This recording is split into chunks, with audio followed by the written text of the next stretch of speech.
Expect more. Achieve more.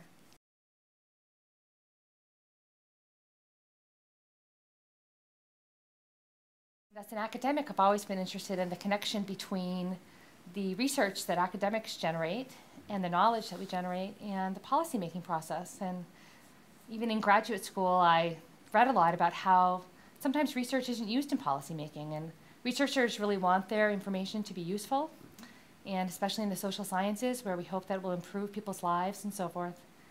And I've also even heard policymakers say, especially with regard to public higher ed, we give so much to public higher ed, and we don't always get stuff back. Mm-hmm. And so I think that there's always been there's this disconnect between the two professions, between policymaking and the world of academia and researchers, because we're often on different time frames and because researchers use research jargon that the general public doesn't understand. Yep. And so I really think we, in many ways, have an obligation to try to make our information more user-friendly and available to people who are making decisions about our lives. And so that was really the impetus behind this project.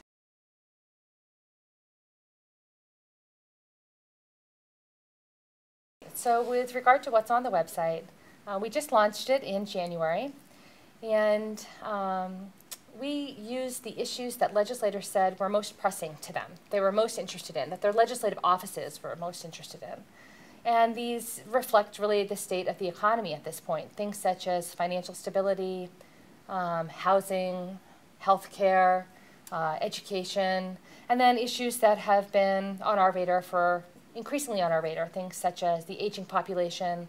So we've started off with those issues that legislators said were most important to them and tried to provide resources for them on those issues. Also created a demographic profile of the Commonwealth, things such as the percent who live in poverty, trends about child maltreatment, education statistics, crime, health indicators, and so forth. Policymakers seem to also be interested in how is it that other states are tackling these issues.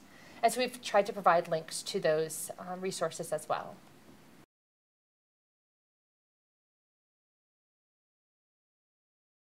We're trying to be a clearinghouse of information, because there in no way am I or the students who work with me on these projects experts on all of these topics. But we hope to create a dialogue with those who are in the policy arena and to see academics as resources as they're trying to grapple with trying to address social issues that are really important to us.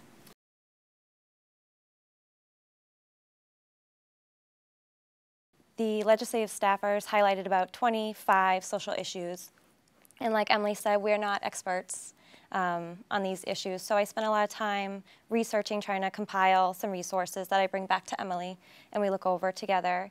I also help upload the pages and basic site maintenance, check out the fonts, make sure all the pages match. I've learned a lot about what resources we have in Massachusetts, for one, which is excellent as I'm entering into the social work field. I'm learning what we have available for people in Massachusetts and also across the nation.